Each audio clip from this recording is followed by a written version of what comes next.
Well, hello and welcome back. This is Speaking Character, and I'm Steve. This is where we dive into the psychology of game mastering and playing our favorite tabletop role-playing games. So today we're exploring something simple, subtle, yet extremely powerful, and that's speaking in the first person as your character. Whether this is you, the GM, as you're jumping in and out of different characters, or this is you, the player, playing your character for this session. So, in psychology, in therapy work, whether it's a one on one session with a person or it's even in couples sessions, there's a very powerful, simple process that we tend to use, which is I statements. And what does that mean? It's an unconscious and learned behavior where when we're speaking about ourselves, especially when we're uncomfortable, and that's a key piece because when we're anxious, so energy in the system is another way of thinking about that anxiety that's bubbling up in us, like a new player at a new table or a player at their regular table but trying a brand new character. It could be a little anxiety, could be a little stage fright, could be a little performance fright, unconscious. I'm not saying we're sitting down and saying, "Oh, this is exactly what's happening for me." It's just happening in the background within us. So in a therapy session, we might notice where a person is saying, "Well, when you go over and you do X, Y, or Z, and then you feel kind of sad or you feel angry about it, when you do X, Y, or Z, when you feel sad about it, it's subtle, but we begin speaking about something in the third person to remove ourselves from it. And it's unconscious. It's a thing that we do. Don't really notice it till it's pointed out. And we can point that out subtly with I statements. And in therapy, we do that. So say the thing you just said, but this time say it using I. When I do X, Y, and Z, I feel angry, sad, scared, happy, whatever it might be. It's shifting to the I statement. So that's as deep as we're going to get into the psychology of things. Let's apply this same idea and look at the power of it in a game session. So let's look at this from the player's perspective for a moment. You may have a player that steps in and wants to explain their character's actions, their character's thinking process, and then literally the action the character then takes. Sort of up here, removed, where the story's down here, and they're going to talk about it up here, where it sounds something like my character looks at the big door in front of them, and the character notices that it's made of metal, and my character's thinking it's probably heavy. So they walk over to the door, and can I roll to see if I can open the door? Nothing wrong with that. As a GM, we might say, absolutely. What would it be like to speak as your character, saying I throughout everything you just talked about? So it might look like this. And as a GM, we might even role play that, if you will. It's kind of a pun on the role play, right? We're going to role play in the role play, but we're totally going to do it. And it might sound something like this. So now, as the character, man, that's a big door.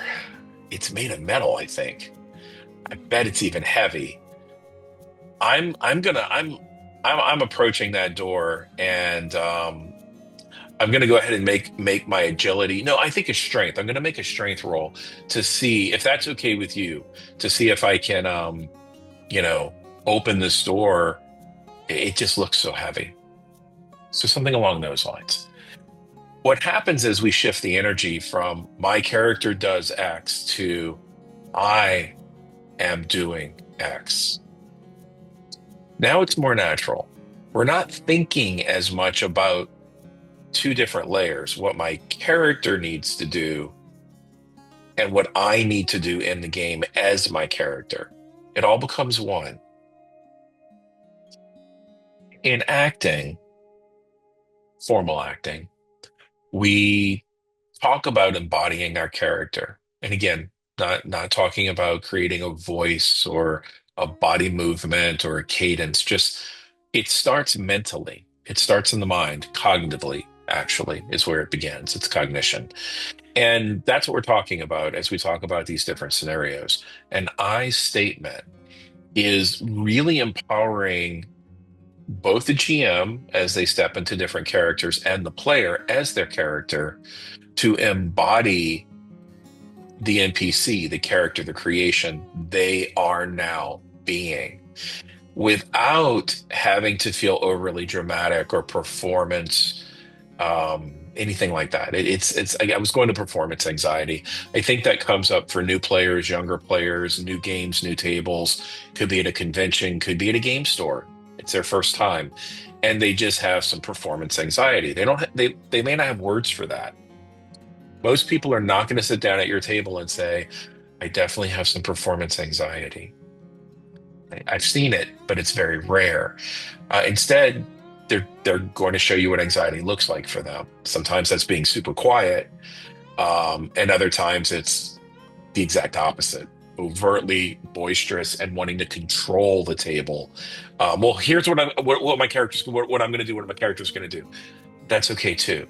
In either situation and everything in between, the simplest way as a GM to take a breath and calm that energy is to invite them to step into their character with I statements. What would your character like to do? And what do they have to say about this as their character? So notice that little shift. In Daggerheart, we often are inviting the players to tell us what something was like or what happened or what it looked like. If you watch Critical Role, when an adversary is finally taken down and they've won the battle, the person who made the final roll that took down the adversary, you may hear Matt Mercer make a statement. How would you like to do this? And he's inviting them without even having to say it. Of course, I know, they're seasoned, amazing actors, voice actors, all of those amazing things. And yet, how would you like to do this is inviting them, the character, to come back and explain what just occurred from their thematic mind space. And that's what you're doing by simply saying, say that again in first person as your character. What is it your character is doing, saying, etc. in this moment? So when players are really struggling with this, especially if they get in their head and they want to analyze every action, every emotion, every beat, it's anxiety typically, and that's okay. So take a deep breath with them and slow it down. So I hear you saying you're really wondering about all these things.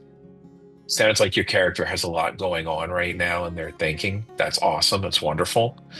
What does your character have to say about pick one of the things that's just come up? What does your character have to say about this big heavy metal door in front of them? Now, as the GM, and we touched on this briefly, stepping into your character from a first person point of view can be a little bit tricky only because you're narrating what is seen, experienced, heard, olfactory, like the burning air as the smoke wafts in, the wet dampness of the rain gives a chill in the air. You feel a bit cold as you're walking. The stones may be slippery beneath your feet. You're narrating all of these pieces, whether you're reading that from a module or you're in the moment creating it. Either way. And ahead of you, you see a guard at the guard station. As you approach the guard, you notice, giving the details, But when it's time for the guard to speak, step into being the guard. As you approach the guard, you notice he looks like he's been on watch for a very long time. He looks forlorn. He looks tired, maybe even sad. He looks up and he meets your eyes. How can I help you? So it can be as simple as describing, taking a pause, and speaking as the guard.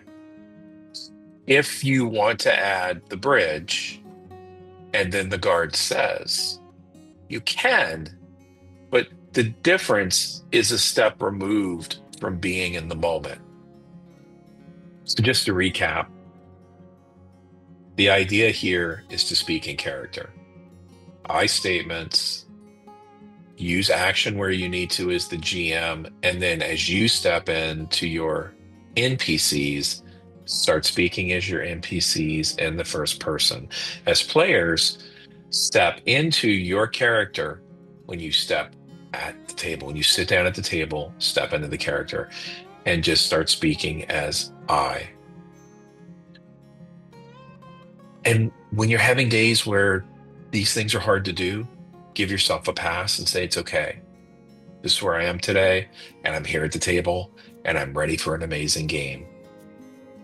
You'll notice that the more you and your players step into the story, your combined stories, your worlds, as their characters in these I statements, the deeper they will go and the further your story will move you and them.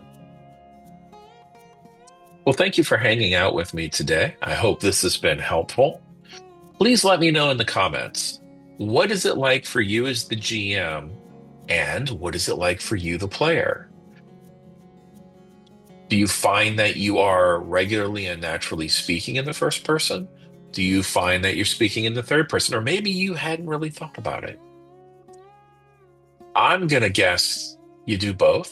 We all do, until you make this a conscious choice. What is that like for you? I'm also wondering, what's it been like when you step into an open game, say at Gen Con or San Diego Comic Con, or even in your local game store as a brand new player in a group you've never met? Is it easier to step into character, or is it easier to just be you where you're at playing a game? Thank you so much for being here. If this was helpful today, please give the channel a like on this video and subscribe if you haven't already. We'll be doing more and more videos, and you can always check out our latest campaigns with the Daggerheart system in our world frame of Stormspire. All the links are down in the description. Happy gaming, everybody, and we'll talk soon.